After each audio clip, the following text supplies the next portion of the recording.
أذكر فيه موقف لهارون الرشيد.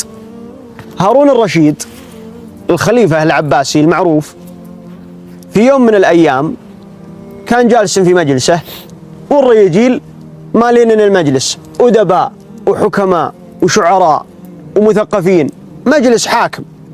وكان من ضمن الجالسين رجل يقال له المفضل الضبي. المفضل هذا كان راوي وأديب ويعرف الريجيل ويعرف الأنساب، ويرجع له هارون الرشيد يعني يسأله في بعض الأحيان ويخليه يسولف عليه ويستمتع بقصصه ورواياته.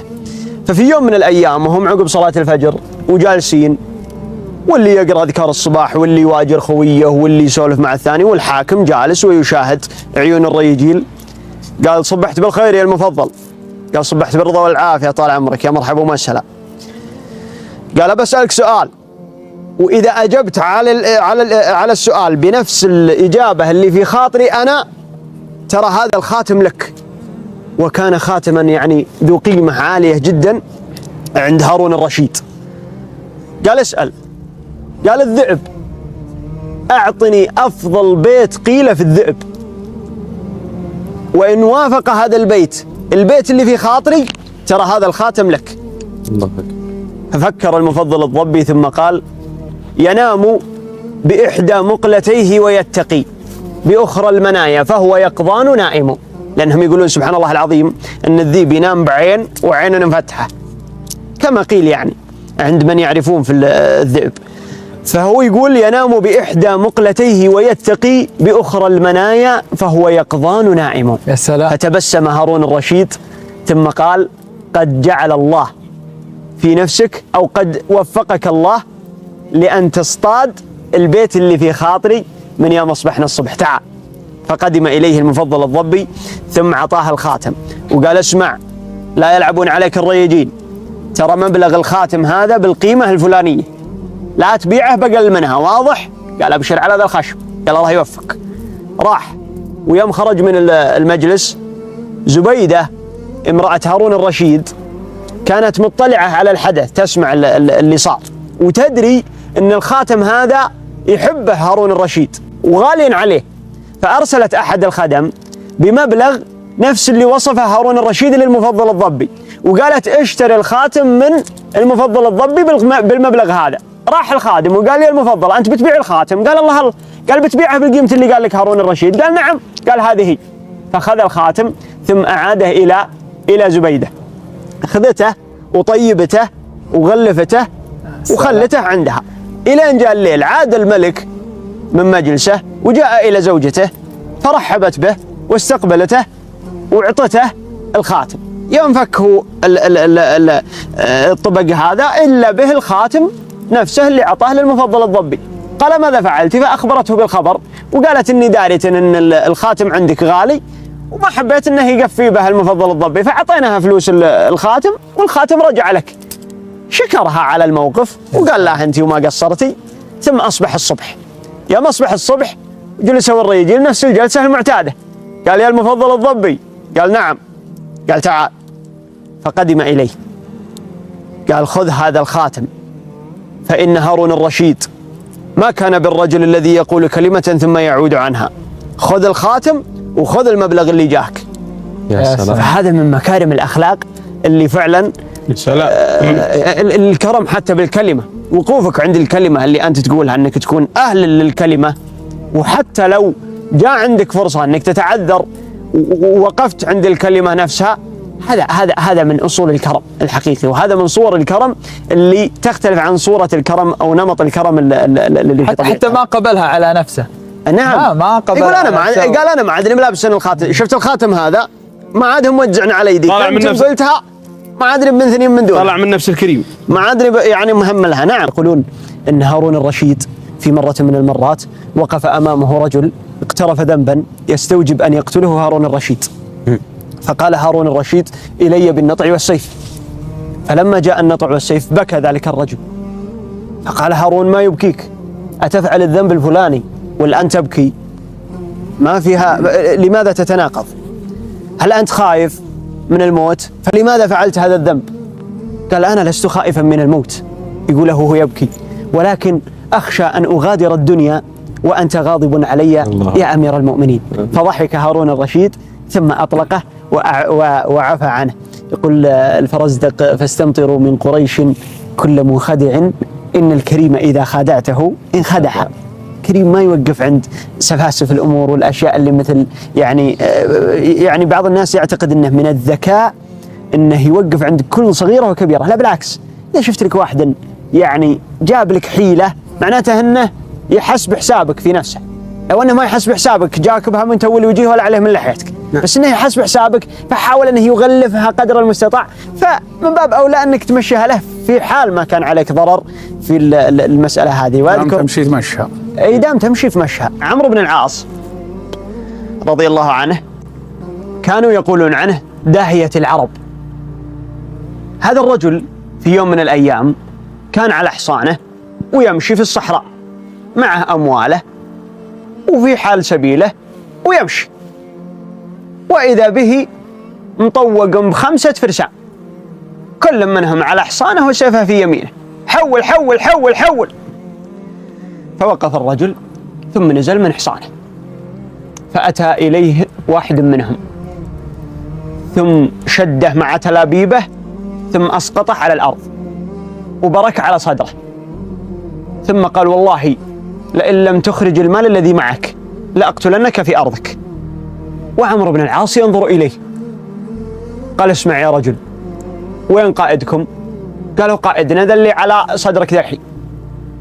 قال: إني مريض ومرضي معدي وقد بحثت له عن دواء فلم أجد له دواء، فقررت أن أقتل نفسي في الصحراء لكي لا يجد أحد دمي ولا جثماني فيعدى منه، لأن المرض الذي فيني لا يوجد له دواء أبدا، وأنت يا هذا قد أصبت بما أصابني، فيا أيها الرجال اهربوا أرجوكم لكي لا يصيبكم ما أصابني أنا وهذا الرجل. فارتجفت قلوب الرجال، مرض ما له دواء وقاتل، فهربوا كلهم من هذا الرجل. وهذا الرجل يبتلع ريقه وينشف ريقه ويبدأ يتنفس كثيرا ويرتجف قلبه ثم ينهض ويقول: يا هذا بالله عليك دلني أين الدواء من هذا الداء الذي فيني وفيك؟ قال: والله لا أعرف أين الدواء. قال: فما هو الداء على الأقل؟ قال: الداء يا صاحبي هو الذكاء، أردت به أن أخرج أصدقائك من هذه المنطقة. اليوم أنا وأنت سيفك في يمينك وسيفي في يميني، فعلك يقدمك وفعلي يقدمني، أأنت جاهز؟ قال: أنا جاهز. فاستل كل منهم سيفه وبدأوا يتبارزون حتى قتله عمرو بن العاص، ثم أخذ حصانه وعاد إلى أهله. وش القصة عمرو بن العاص؟ قال: هذا اللي حصل يا الربع. قالوا: بيض الله وجهك. أي نعم. شيخ من شيوخ العربي قال له مطلق السلمان عاصر في نفس الزمن وفي نفس المكان نمر بن عدوان، وكلهم شيوخ وكلهم أبطال وكلهم فرسان. أولم وليمة أنت يا مطلق السلمان النمر بن عدوان، وجاء عنده نمر بن عدوان وحضر المناسبة وديوانيتنا مليانة ومجلس طال عمرك يشرح الخاطر وشيخ ومضيف له شيخ وقبيلة نمر بن عدوان جايين معه وقبيلة مطلق السلمان محتمين الرفيقهم في مناسبته. وفي هذه الأثناء هذه قصيدة وهذه سالفة وهذا، وإذا برجل يدخل المجلس ويصرخ بأعلى صوته: يا مطلق السلمان يا مطلق السلمان عطني حقي وأمانتي التي ائتمنتها عندك قبل سنة. قال مطلق السلمان: يا ولدي أنا أول مرة أشوفك، أنا أول مرة أشوفك، عن أي أمانة تتحدث؟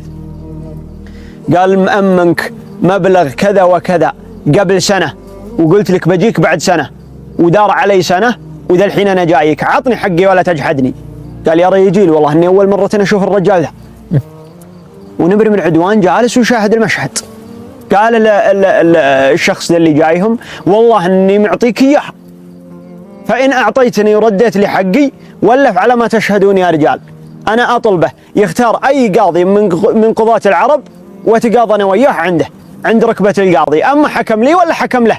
قال: لبدا إلا روح للمراح وعن الحلال فيه وخذ ما تشاء وقف مني وراك لا أشوف وجهك. يا سلام. فراح وخذ له من البل ما خذ وتوكل على الله. يوم تعشوا الريجيل وسمروا على دلته وسمرة ضوء، على ما قال سفر الدغيل بيتهادى سكون الليل وانكفوا والسمار وراق الهوى ترويق تسالي الداله على الكون خيم جو تسبيح واستغفار مشاعر تعيش فاقد الحاله. يا سلام. يلا ما زين قصيد تهذيك اليوم ان تنشدنا عن الصفوه الاخيار، يجينا جواب العمس متكدر باله بعضهم عطاه الله دار بدال الدار ولا يخسر اللي جيرة الله من زال حداه الملأ معذره اكبر من الاعذار من ابسط حقوقه يذكر اسمه ويدعى له. اسمروا على الدله وعلى الله رد الرجال لسانه.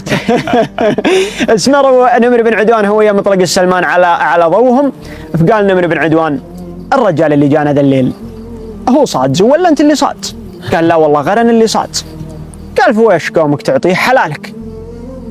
قال لن اسمح له اني اجلس انا واياه هو من عامه الناس عند ركبه قاضي وانزل مقامي لمقامه، ادفع بمالي ما يحفظ كرامتي حتى وان كان الحق لي.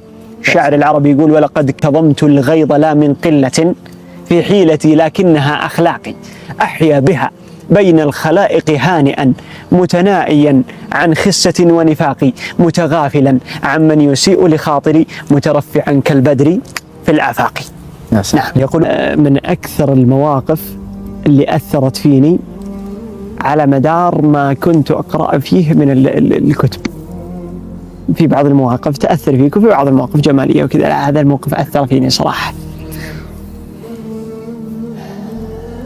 هارون الرشيد كان عنده جارية اسمها مراجل فارسية، حملت وأنجبت، ولدها عبد الله المأمون، لكن سبحان الله العظيم لما أنجبت المأمون ماتت في لحظات الولادة. يعني من تربى عنده؟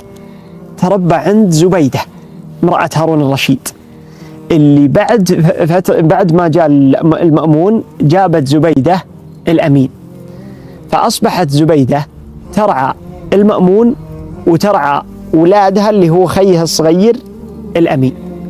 وأنت تعرف على وجه الأغلب ما حد يقدر يحل محل الأم، ولا سيما أن زبيدة ما كانت تحب المأمون، بالعكس كانت تحاول أن تبعده عن عيون أبيه وتحاول أن تجعل ابنها الأمين أفضل منه علشان يستلم الحكم فيما بعد.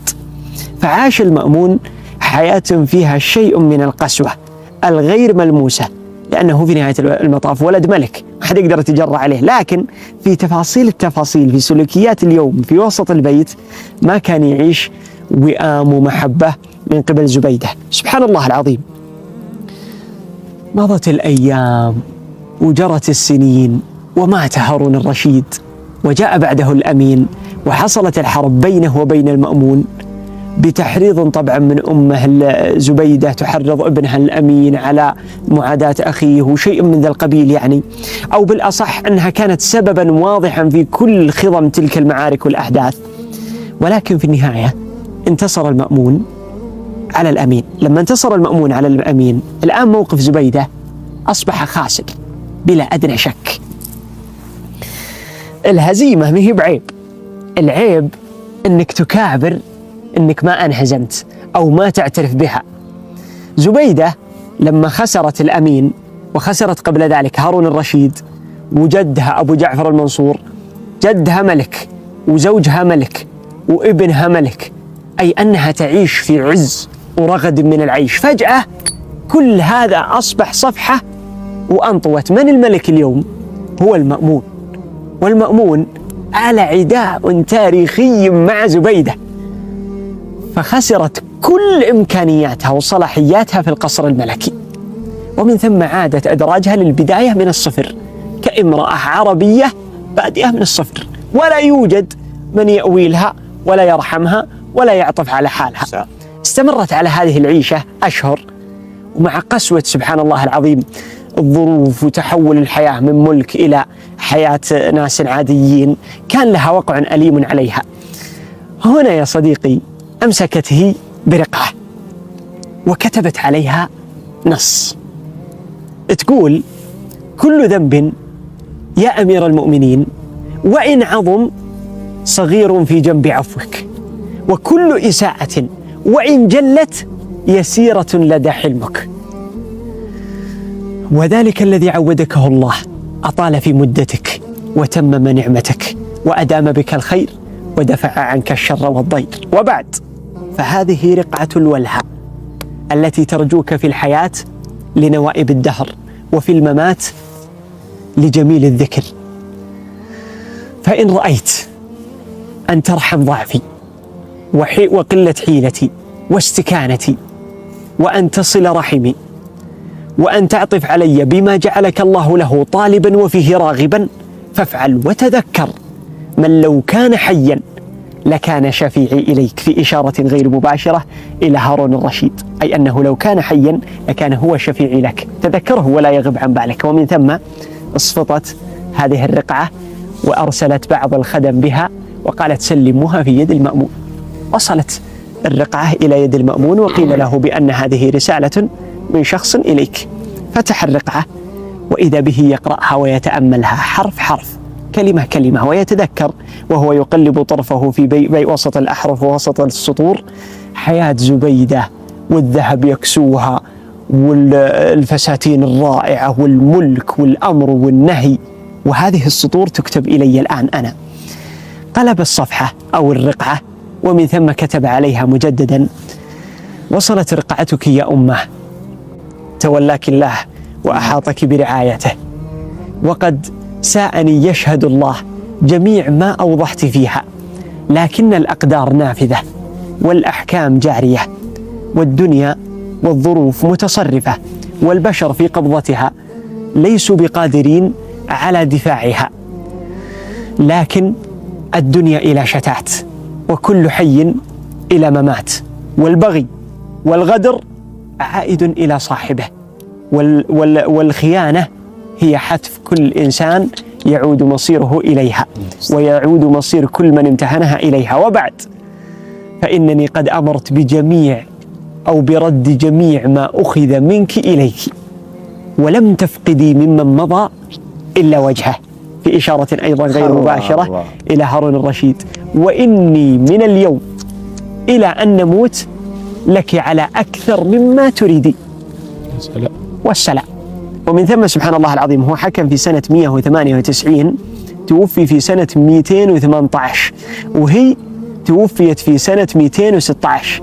عاشت بعد ذلك 16 سنة أو 18 سنة في كنف وفي رعاية ولد زوجها المأمون، بل إنه كان يستشيرها في بعض شؤونه بعد ذلك العداء التاريخي. لمن ألم به ملمة دعاها وقال: يا عمه حصل كذا كذا، أبوي وشو كان يسوي؟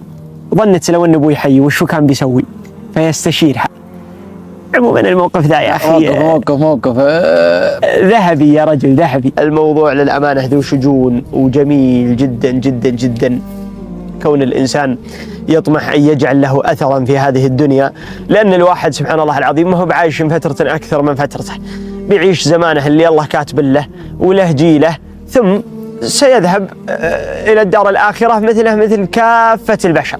أنا أذكر، وهذه قرأتها الله أعلم أنه في كتاب نسيت والله يا الربع، الظاهر أنه المستطرف، يحكى أن سليمان عليه السلام جاء إليه رجل وقال: إني تاجر في بيع الدجاجات، يعني أبيعها على الناس، على المطاعم وعلى اللي يعني يطبخونها وكذا، وكل يوم أفقد دجاجة واحدة ولا أعرف من الذي يسرقها، فأريدك بعلمك وحنكتك وذكائك ودهائك أن تعرف لي من هو هذا الرجل الذي يسرق هذه الدجاجة.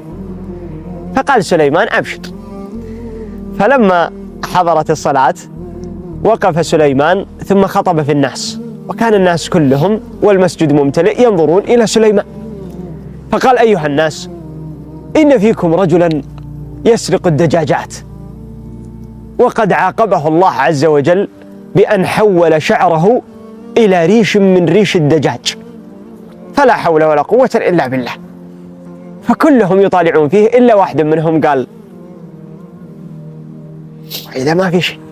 فتبسم سليمان بينه وبين خاطره ثم قال: يعني أنهى الخطبة. فلما انتهت الخطبة انتقل إلى هذا الرجل صاحب الدجاجات وقال إن فلان هو صاحبك الذي يسرق الدجاجات. فهذا أثر سبحان الله العظيم جعل له أثرا في زمانه، على الأقل مؤثر في زمانه، في حل المشاكل، في اكتشاف المشكلة أصلا قبل حلها.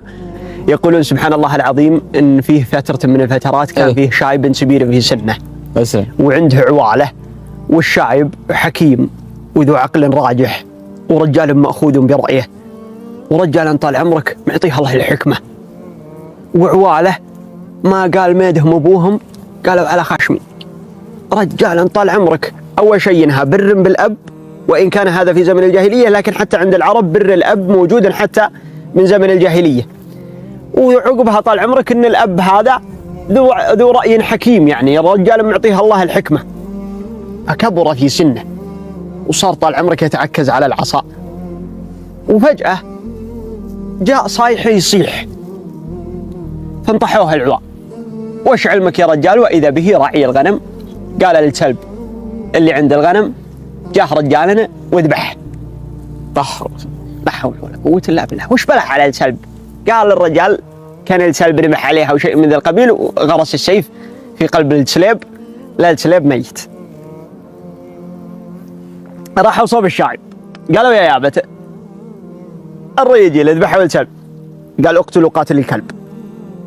قالوا لا حول ولا قوة إلا بالله، أنفس بشر إنسان له مشاعره له قوته له عقله نقتله بكلب؟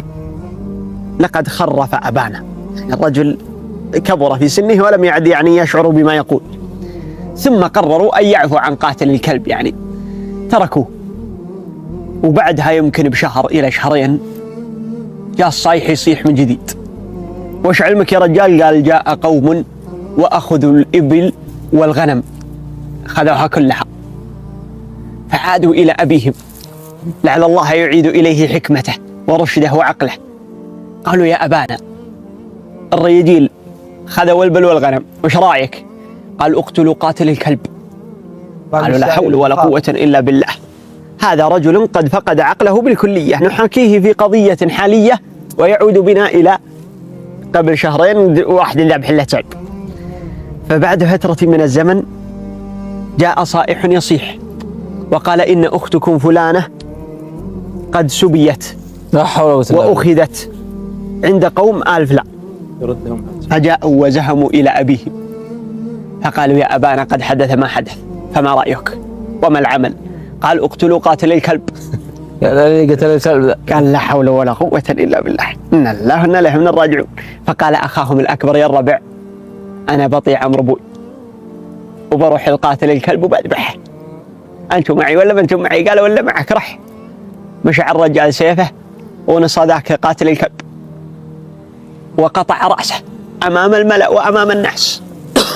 فجاءوا إليه وقالوا لما قتلته؟ قال إنه قبل أشهر قتل كلبا لنا وأنا اليوم قاتل له. فعلم الناس الذين أخذوا الإبل والغنم بهذه الحادثة وانتشر الخبر بأن فلان قتل رجلا بكلب. وش عاد اللي خذا وش عاد؟ قالوا إن كان الرجل قتل مقابل كلب فماذا سيفعل بنا نحن الذين أخذنا إبل وغنم؟ فأعادوا الإبل والغنم ومعها حبة خشم واعتذار، والبنت ربهم رجعها. فعلم الذين أيضا أخذوا البنت أن الرجال ذبحوا لهم رجالا علشان سلب، وإن اللي غازينهم وما أخذين الحلال كله ردوه.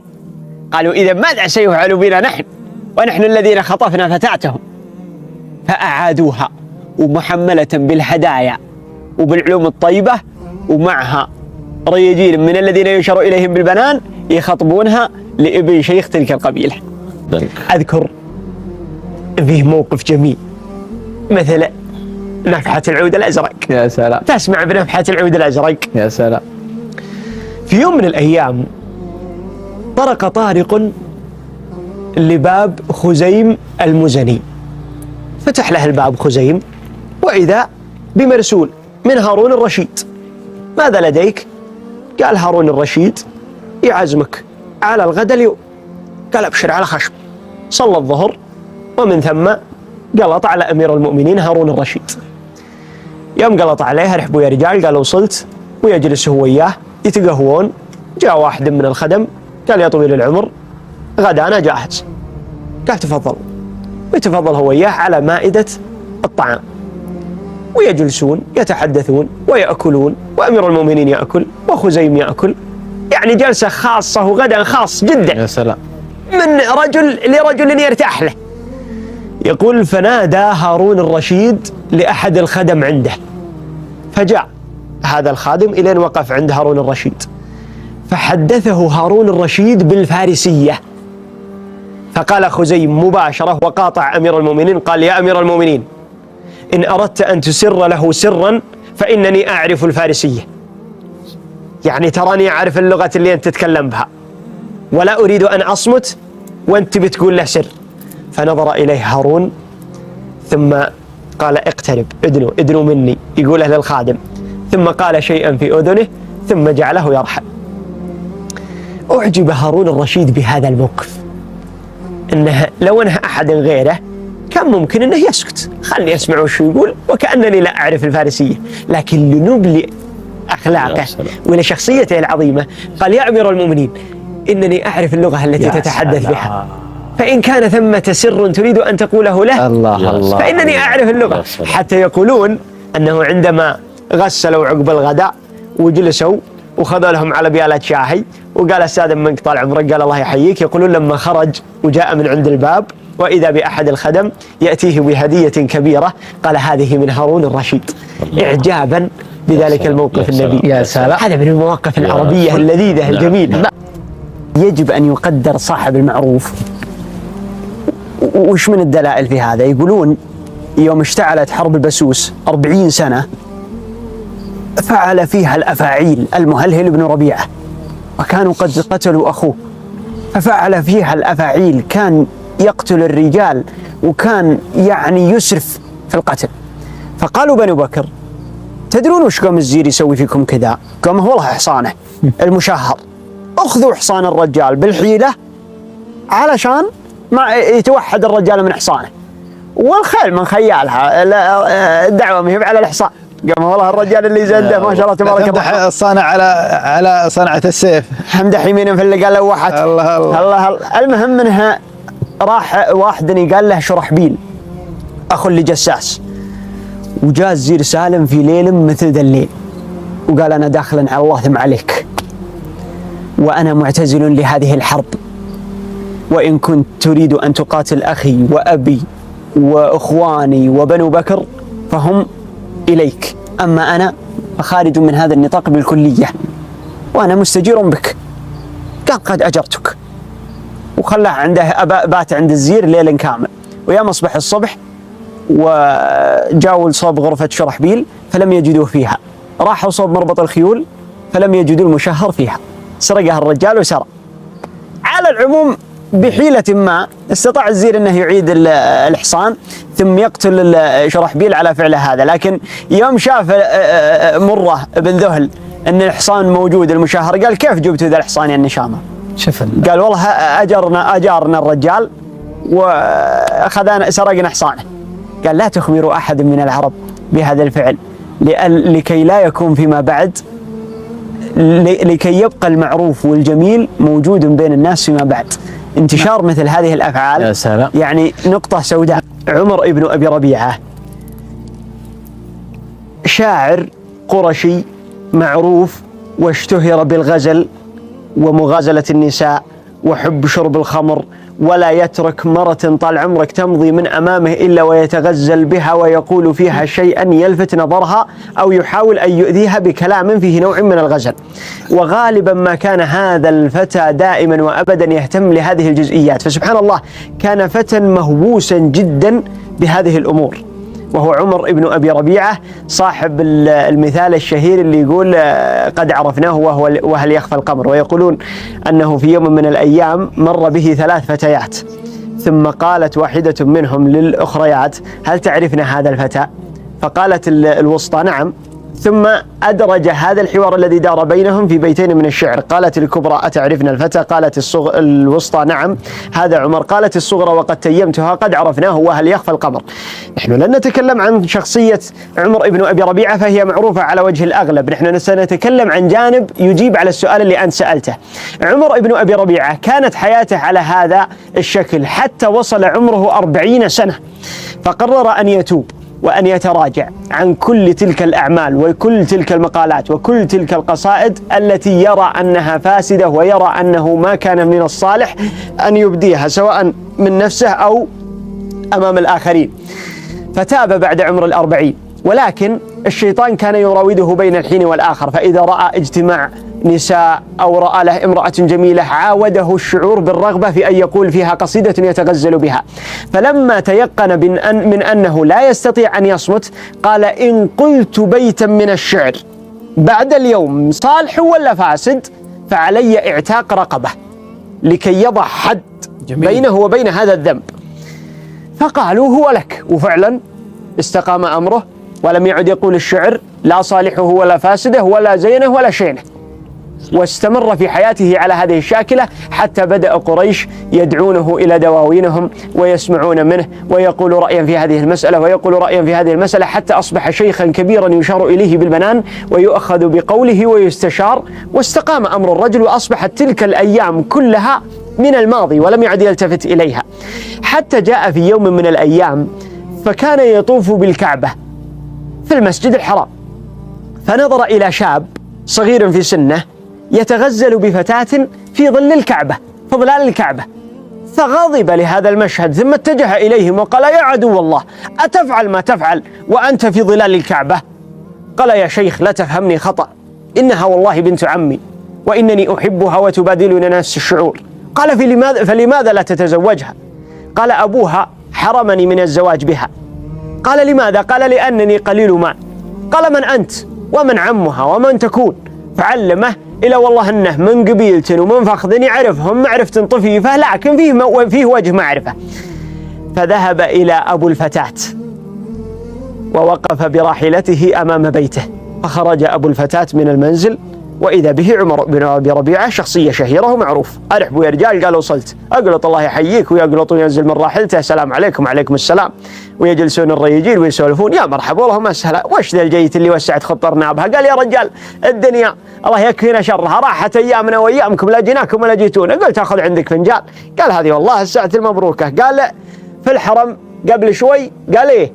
قالوا عينت ولد أخوك عز الله انه لطيف نظيف ما شاء الله تبارك الرحمن في لسانه ولا شنبزين من حدسيه ورجال النشمي.